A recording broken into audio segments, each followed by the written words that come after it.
percurso e do seu currículo. Eu vou-me levantar porque gosto de ver as pessoas.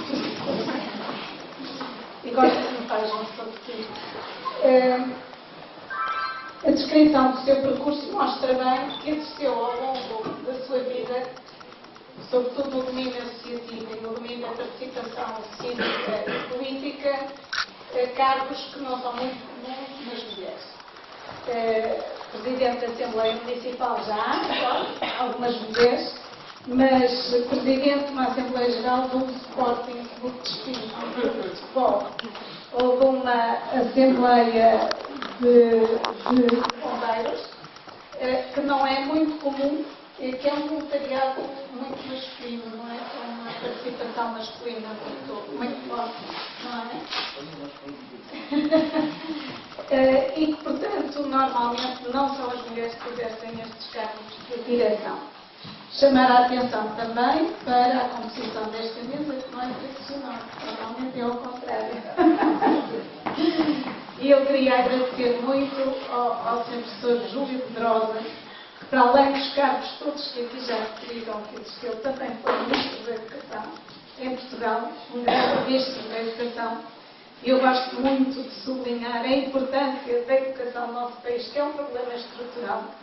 E a educação a nível do ensino superior, sobretudo, tendo sido reitor, sabe bem o déficit que ainda temos e é preciso lutar realmente por esse motor de desenvolvimento do país. E queria agradecer muito à Rosa Maria Albernaz o facto de ter preparado este encontro, porque é com as histórias de vida que nós aprendemos. É com os casos reais, com o conhecimento dos casos reais, que nós podemos aperfeiçoar e melhorar a nossa intervenção política.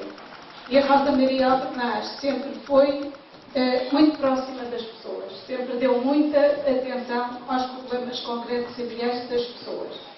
E, designadamente, como aqui se disse, como membro que tem sido ao longo dos anos de um órgão mundial de parlamentos, que é a União Interparlamentar, aí como vice-presidente da Comissão dos Direitos Humanos, tem desempenhado um papel de relevo, porque hoje, ao fim e ao cabo, o que é que nós estivemos aqui a tratar, senão de direitos humanos? E, portanto, Rosa Maria, muito obrigada, Rosa Maria Albernaz, por esta reunião, e uma reunião que encaixa bem num distrito que eu conheço bem, como disse o professor Júlio Pedrosa, na medida em que fui duas vezes deputada pelo distrito de Aveiro, com todo gosto, com muita honra, e conheço bem aquilo que o professor Júlio Pedrosa disse do distrito como representativo de vários Portugais em Portugal.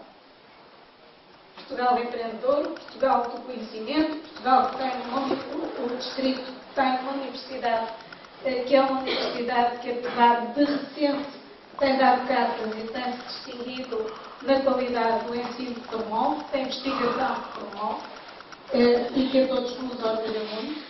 E um distrito empreendedor, um distrito sobretudo marcado e caracterizado pela existência de pequenas e médias empresas, muito desconhecidas de muita gente, mas que trabalham com uma qualidade excelente, inseridas algumas delas numa cadeia de produção que tem relação com outras empresas internacionais que são extraordinariamente exigentes relativamente à qualidade do que compram, e designadamente no setor automóvel. Há aqui muito empreendedorismo ligado a essa área, que é hoje, como sabem, um setor de compra e um setor que aposta muito na qualidade. Mas eu queria, sobretudo, agradecer estes dois testemunhos das senhores sobreviventes que aqui nos expuseram as suas dificuldades. E é muito importante para mim o testemunho de qualquer das duas, porque ele assentou em duas áreas que me são particularmente caras. Uma delas, a integração das pessoas com deficiência e o muito que ainda nos falta fazer para lá chegar. Nós temos uma legislação em Portugal, que é a legislação mais avançada, de acordo com os instrumentos internacionais que nós ratificamos, mas temos a legislação e falta-nos muitas vezes a aplicação na prática dessa legislação. nós incorporamos no nosso Direito Nacional, através da ratificação, a última Convenção relativa à integração das pessoas com deficiência, mas problemas tão comezinhos como aquele que se referiu à arquiteta Lia, estão ainda por resolver-se. E eu lembro-me bem de quando estive durante praticamente um ano no Secretariado Nacional de Reabilitação, em que se introduziu no nosso ordenamento como um prazo de indispensabilidade da adaptação de todos os edifícios, no sentido de garantirem a mobilidade para as pessoas com deficiência. Ainda hoje isso é um problema, e é um problema porque o problema está na origem. É a própria capacidade que as escolas de arquitetura têm para considerar que a acessibilidade é tão importante no edifício como a infraestrutura. E é muito interessante que ainda ontem visitamos um edifício excelente, um edifício lindíssimo e fantástico, onde está sediado o ITRES, e em que, numa rampa da biblioteca, nós vimos que não tem proteção, porque os arquitetos acham que a proteção perturba esteticamente o edifício. E, portanto, nós temos que aliar realmente os conceitos que permitam a circulação de todos e a boa frequência de todos os edifícios existentes. E acho que este testemunho foi muito importante. A única coisa que eu sugiro é que a arquiteta Lia possa fazer uma palestra em todas as faculdades de arquitetura do país, porque eu acho que o testemunho foi tão vivo, tão intenso e tão demonstrativo daquilo que, ao fim e ao cabo, é fácil de perceber, mas que não se percebe por iniciativa própria, tem que ser induzido. E eu queria muito pedir-lhe que, na sua qualidade de provedora de uma autarquia, mas de uma autarquia, por acaso onde está sediada a Escola de Arquitetura mais premiada em Portugal, a Faculdade de Arquitetura de Porto, que foi onde estudou, com 2 prémios de política, que eu acho que nenhuma Faculdade de Arquitetura no mundo tem, estes 2 prémios, e portanto acho que era muito bom aliar essa distinção internacional a outra distinção do vanguardismo na capacidade de integração das pessoas portadoras de deficiência.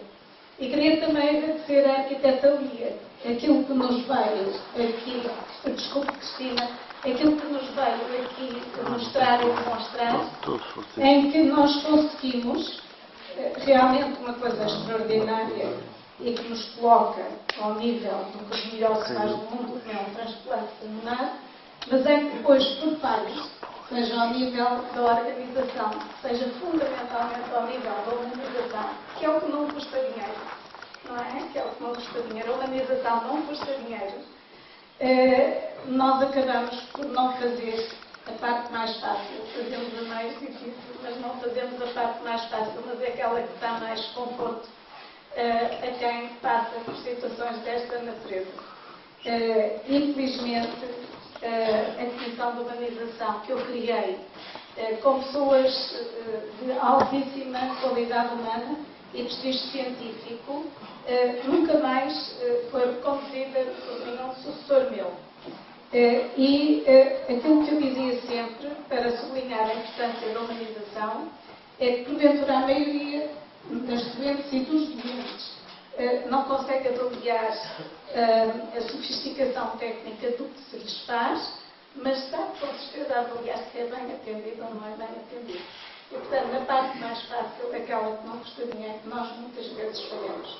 Ora bem, eu acho que estão aqui 2 exemplos que eu queria agradecer muito de como o papel da Presidente da República pode ajudar a transformar o país.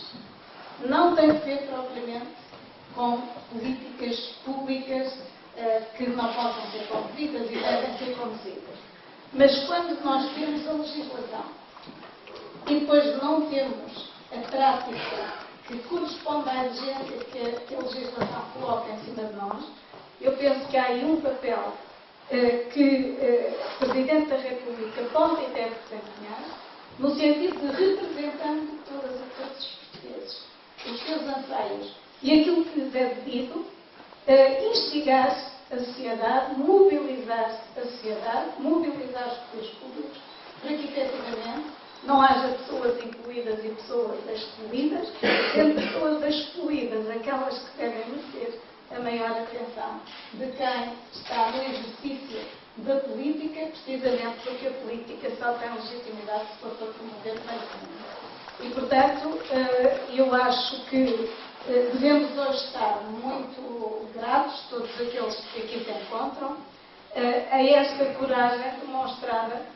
na explicitação das lutas que têm tido que travar e que vão continuar a travar. Porque testemunhos com rosto são sempre muito mais expressivos do que indicadores, do que grandes números, do que conclusões absolutamente teóricas, porque neste momento eu acho que todas e todos aqueles que aqui estão, e queria também agradecer a cobertura que a comunicação social está a fazer deste encontro, porque podem perfeitamente difundir esta mensagem de que as pessoas com problemas em Portugal têm rosto, não são números, correspondem a problemas reais e concretos que quem está no exercício da política deve efetivamente resolver. Gostaria também de sublinhar que estas dificuldades que a arquiteta Cristina sentiu e identificou o Hospital Fontamar, que é um hospital de tecnologia de ponta, integrado nos Hospitais Civis de Lisboa, que esperam há mais de 20 anos, com médicos extraordinários, obrigada por dizer isso, médicos e enfermeiros e profissionais de saúde, uma dedicação extraordinária, não é? Que permitem a estas pessoas com problemas gravíssimos de saúde sobreviver. Mas tem sido um processo muito demorado, o processo da construção do Hospital de Todos os Santos, e depois aquilo que se verifica é problemas estruturais nas enfermarias, porque é impossível muitas vezes resolver as questões estruturais, os problemas estruturais, que edifícios que foram antigos conventos, adaptados a hospitais, hoje em dia já não respondem à sofisticação daquilo que é feito em saúde. E, portanto, estes vários sublinhados são muito importantes para que nós tenhamos a noção de que quando se promove a modernização das estruturas hospitalares, estamos a servir a saúde, porque a saúde é a riqueza num país. Nós podíamos ter uma jovem, como é a arquiteta Cristina, que se não tivesse sido transplantada, teria morrido, simplesmente. Eu desculpo dizer isto de uma maneira tão boa. Sendo muito jovem, teríamos perdido uma mãe com 2 filhos jovens, teríamos perdido uma arquiteta, que hoje em dia está perfeitamente integrada no mundo laboral. Temos-la aqui, vai viver com certeza muitos e muitos anos, vai conseguir criar os filhos e vai, sobretudo, continuar a dar-nos este exemplo de como também saúde é riqueza. Porque saúde, a vida, um ano de vida nosso tem um impacto positivo no PIB, é uma coisa que normalmente é muito estudada nos Estados Unidos e aqui não se liga muito a essa relação entre o aumento dos anos de vida, de esperança de vida das pessoas e o crescimento que isso significa no PIB. Mas, portanto, é uma família que se mantém, uma família que se reforça, porque, como é evidente, quem passa por uma situação dessas valoriza extraordinariamente a vida e percebe, sobretudo, que as prioridades são de natureza diferente. Aquilo que verdadeiramente importa é o que verdadeiramente importa, não é? As prioridades são diferentes. Deixa de se ligar aos pequenos problemas do mundo para realmente valorizar o que é importante. E eu acho que esta vossa tecnologia é fundamental para perceber como exercer a política não é um desprestígio quando a política é exercida no sentido daquilo que é legítimo, a construção do bem comum. E, portanto, aqui temos 2 exemplos vivos que ensinam que exercer a política desta forma é prestigiante, não é um ferrete, é realmente investir na melhoria da vida das pessoas, transformar para melhor a vida das pessoas.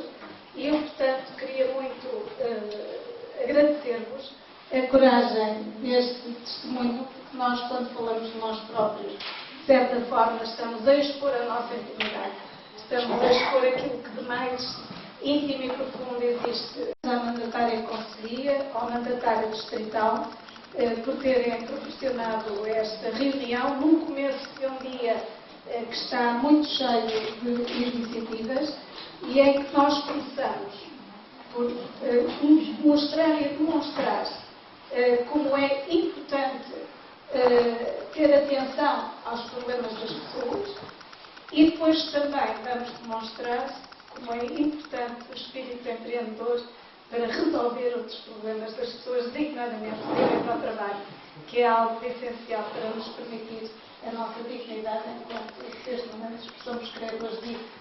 E eu ia terminar, para não alongar e não atrasar o programa, pedindo uma grande salva de palmas a estas duas sobreviventes e agradecendo a todas e a todos aqueles que nos acompanharam nestes testemunhos tão profundos de vivências sucedidas que foram capazes de ultrapassar problemas e que demonstraram que mesmo com muitos problemas nós podemos ser todos vencedores e vencedores. Muito obrigada.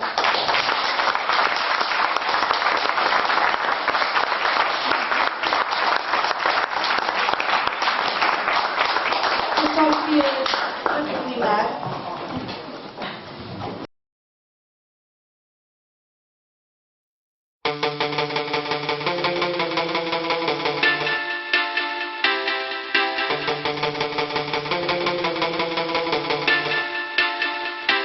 E a finança enche a pança com o aval da liderança. Despedimentos em vez de aumentos são os rumos da mudança. Especuladores